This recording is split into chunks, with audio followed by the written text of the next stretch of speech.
Greetings everyone. Hope all of you are having an absolutely fantastic day. We're back again with more Pathfinder Wrath of the Righteous, and this time I want to try to kill two birds with one stone. On the one hand, I want to create another Aeon build, because even though I went through Aeon in the current beta, I wasn't really satisfied with my playthrough. I feel like you kind of have to go the extra mile to get the most out of that path from a combat perspective. And I felt like I needed to pick a summoner build to really do that. So I'd like to go ahead and do that with this video. But then also I wanted to roll a dwarf. I haven't rolled a dwarf yet, and I actually love dwarves. And I'm like, why is it taking me so long to go ahead and do this? So we're gonna see if we can get both things done. Let's go ahead and dig into the build. Now let me say up front, all of my builds are based around role-playing, right? I am not a min-maxer as far as the content that I put out on this channel. But this build is going to be more role-play than usual. So I'm going to take the extra step of letting you know some areas where I'm doing things for role-playing purposes, but you could make different decisions if you don't care to role-play in the way that I do. So as I mentioned, I'm playing a dwarf. Now to me, it makes sense since I'm playing a dwarf to actually use dwarven weapons. But in order to be able to do that, we need martial weapons proficiency, which you do not get from the monster tactician, which I want to play. So for the very first level, we're actually going to have to take a dip into fighter. I've decided I want to do Aldori Defender because, again, this is all about being an Aeon. It's about being balanced.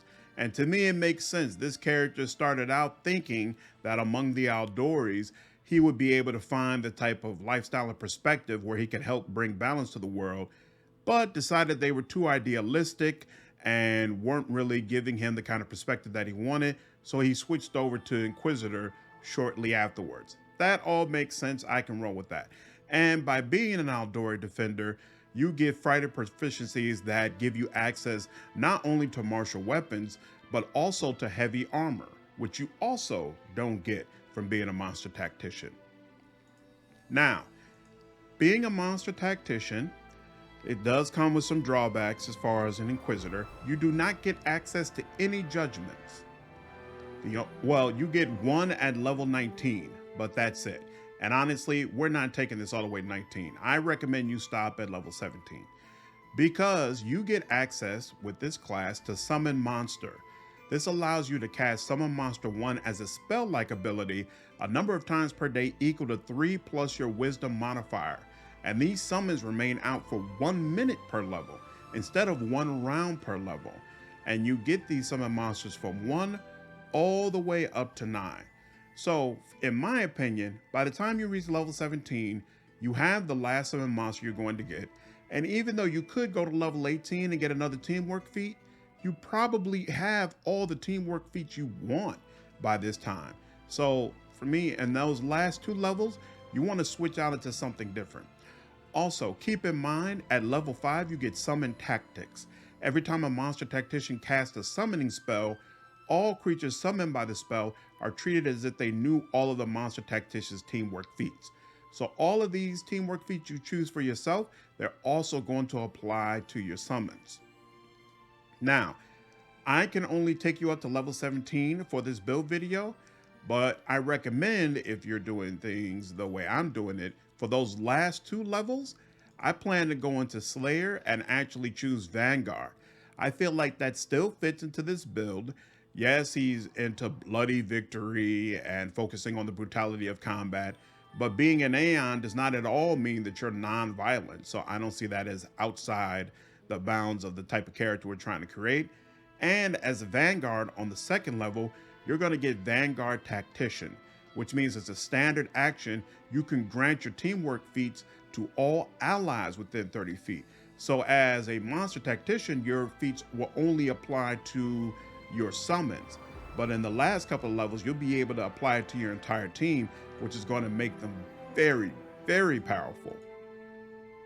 Okay. So with all that being said, let's go ahead and dive into the build. So as I mentioned, we're going to go ahead and choose a dwarf. Now, if you're trying to min-max, as I said, you could abandon Aldori Defender, go straight into Monster Tactician, and you probably want to go ahead and pick human.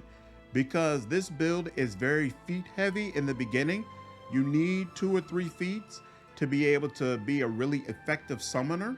So having human and being able to select 2 feats right off the bat really helps. But we're gonna go ahead and do dwarf instead. We're gonna choose base heritage. For background, we're gonna go oblate, acolyte. This allows you to use your wisdom instead of charisma while attempting persuasion checks. We're gonna completely dump charisma. We're gonna get 14 in dexterity, 14 in constitution. We'll dump 12 into intelligence. We'll take 16 on strength and then get wisdom all the way up to 18. Now for skills, it's your main characters, so you definitely want persuasion. You also want perception. You're gonna get bonuses to perception based upon being a monster tactician and because you're an Aeon, and it'll become a class skill once you switch over to your other class. What you do with that last point is up to you. And then for your first feat, go into weapon focus and get Dwarven War Axe. And then for your bonus combat feat, go ahead and get power attack. For your deity, I choose Nethys. Now, there is definitely a case to be made that Aereelu is a stronger choice for deity when it comes to being a monster tactician. It allows you to choose animal, which is gonna let you get a pet, or you could choose community, which gives you access to one of the best buffs in the game. But to me, from a role-playing standpoint, most of the people that you meet who are worshippers of Aereelu don't really come off as neutral. They come off as good guys. They might be lawful good, but you meet very few people who worship Aereelu that are also willing to do very cruel or evil things, at least from what I've seen in Kingmaker and for the most part in Wrath of the Righteous. So I feel like based upon how the game represents followers, Nethys is the stronger choice and is much more down the middle. I can do good things sometimes, I can do evil things sometimes, and I'm all about just keeping balance and established order. Going to be true neutral, and then you can choose whatever you like for appearance, voice, and name. All right, then at level 2, we'll go into Inquisitor, and now we'll start on Monster Tactician. For your level 2 domain, I choose Knowledge. It's going to give you Teaching Moment. At 8th level, as a swift action, you can grant all allies within 30 feet special insights. Once during the next minute, each affected creature can choose to roll twice and take the better result before attempting an attack roll, ability check, skill check, or saving throw. And then you're also going to be able to pick spells. Keep in mind, you yourself are not going to be all that great from a damage perspective. So when you're choosing these spells, it's really about what can you do to help your summons and the people around you, not so much yourself. So you're going to focus more on spells like Bless or Prayer, not things that are going to help you do more damage. So here at this first level, I will go ahead and get Bless and remove Fear. For your 3rd level feat, I go down to Spell Focus and get Conjuration. At level 4, increase strength and continue to increase strength during your level ups. Okay, so at level 4, you get to choose your first teamwork feat. Now, there are a couple of different ways to look at this. If you are going for a solo build, which Monster Tactician is great for going solo, then obviously you want to focus on defense first, because you're essentially going to use your pets, or your summons rather, as tanks. So you want to have them out front. In that particular case, it probably makes sense to start with Shake It Off or Back to Back. For your first teamwork feat, I get Precise Strike. And at level 5, I get Augment Summoning. It's going to give all your summons a +4 enhancement bonus to Strength and Constitution. And at level 7, grab Superior Summoning. It's going to add 1 more creature to your summon spell anytime you're using a summoning spell, which is going to bring out more than 1 creature, which you should definitely be doing anytime you're using one of these. Now, one more thing I forgot to mention about these teamwork feats. If you look at the summon monster spells, up through the level 11 spells that you get, you're gonna have wolves every single time that you're able to bring out. And wolves, when they attack, automatically trip along with their bite. So there is a case to be made for taking Tandem Trip as one of your teamwork feats, and then it's going to apply to all of the wolves that you summon and make it much easier for them to trip enemies and make combat in general significantly easier. I'm not doing this because at level 13, you stop getting wolves and you don't get any wolves for the last 3 levels of summon monsters. And once you receive a new level of summon monster, you can't use any of the previous levels that you've picked up. So basically, Tandem Trip is really useful until about halfway through the game. And then I wouldn't say it's completely useless, but it doesn't really serve a great purpose for these last 3 levels of summon monster. So there's a case to be made for potentially taking Tandem Trip and then respecking your character at level 13, but I don't bother with that. I always build for the long haul, so that's why I'm leaving it out. But I mentioned it in case it might work for you, especially if you're going to take Aereelu and maybe get a wolf as your animal companion. That might create a good case for keeping Tandem Trip even beyond level 11. All right, but for this particular build at level 7, we're going to go ahead and take Outflank. And at level 3, grab Delay Poison, Communal, and Prayer. At level 9, grab Combat Casting. There are a lot of situations in this game where it will do ambush fights, where the enemies are basically right on you and you're going to have to take a couple of hits before you can get a spell off. If this character is not able to summon, he's pretty much dead weight. So it makes a lot of sense to go ahead and take Combat Casting to help ensure you're always able to get a summon out no matter what situation you find yourself in. At level 9, take Heroism. At level 10, take Shake It Off. And then take See Invisibility, Communal. At level 11, take Improved Critical, Dwarven War Axe. And for your level 11 spells, get Death Ward and Protection from Energy, Communal. At level 12, get Divine Power. At level 13, get Critical Focus. And then for your level 13 feat, get Back to Back.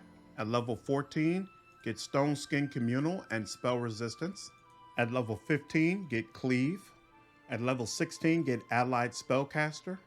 And then take Righteous Might. Then at level 17, take Staggering Critical. And then take True Seeing, Communal along with Heal. Okay, so now that we've went through the regular character levels, let's go through the Mythic path. So at first level, you're going to choose Force Reality. And then for your Mythic ability, you're going to get Ascendant Summons. And then for your first Mythic ability, get Ascendant Summons. Then for your first Mythic feat, grab Destructive Shockwave. Since you're not going to be investing heavily into yourself for several levels, this is going to help you out quite a bit. You'll probably be missing with your attacks, but you're going to have a decent strength level, so this will help you do some more damage. At third level, you get to choose your Mythic path, so go ahead and take Aeon. And then for the third level Mythic ability, I grab Enduring Spells. Note though that you do have Impossible Domain here, so if you really wanted a pet, you could add the animal domain from here and pick up a pet for yourself. And just be sure if you do that you also at some point in the feats choose Boon Companion to make up for those levels that your pet will be missing. For our first and fourth engage, we'll choose Caster level. Keep in mind that Ascendant Summons already helps your summons to ignore damage reduction, so it becomes redundant to select it here. For your next Mythic feat, I go with Improved Critical, Dwarven War Axe. And then for your next Mythic ability, I get Greater Enduring Spells. And then get Summoner's Gaze as your next Enforcing Gaze. It's going to increase your Strength, Dexterity, and Constitution ability scores by half your Mythic rank for all your summons. And it will banish enemy summons if they fail a saving throw.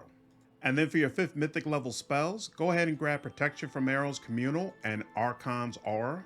And then for the final Mythic level that I can show you, go ahead and grab Power Attack Mythic. And then for those level 3 spells, go ahead and grab Resist Energy, Communal. For level 4, grab Dimension Door and Restoration. Okay, so now we're in a fighting situation. We started a fight against some trash mobs in Act 4. You see, these are my summons. I got Summon Axiomites, and in fact, I'll show you the buffs.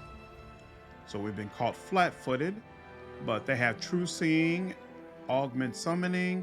They've got all of my teamwork feats. They've got Ascendant Summons, of course. Ring of Summons is just an item on one of my party members. And then they also have Haste and Holy Aura. These are the two things I basically casted on them. And then that's it. And from there, we're going to just let them handle it. So I'll skip my turn, skip that turn. And 29, 38, 36. 34, 31, 31. One in the back, 37, 36, 25. Okay. So, in fact, I'll open this up. You can see, especially in melee, they're doing significant damage. Now, all of them also have the ability to use lightning bolts, and there is friendly fire. So you've got to get a sense, every time you get new summons, you want to get a sense for what is it that they actually do, so you know where to place them. These guys, you kind of always want to have them out front. You don't want them to be in the back, because then their lightning bolts are going to tear through your entire team along with these guards. So there is some measure of micromanagement that's involved in this as well. Now, because I have a feeling they're probably going to start casting their lightning bolts at some point, the one thing I will do is I'll put Phantasmal Putrefaction out here, because I believe these guys usually have a lot of resistances towards lightning. Now, as you can see, this guy just was smacking the crap out of him, but he's only at half health. So that's another thing to note. Your summons, they can take a beating. It's not a situation with some of the other kind of monsters you could put out where they get hit once and then all of a sudden they dissipate. So they're not invincible. They do require some management as far as making sure you're healing them, which is why I said at the beginning of this build, make sure you're taking powers that are going to help to buff and heal your summons, but they're not squishy by any stretch of the imagination. All right, now let's go to round 2.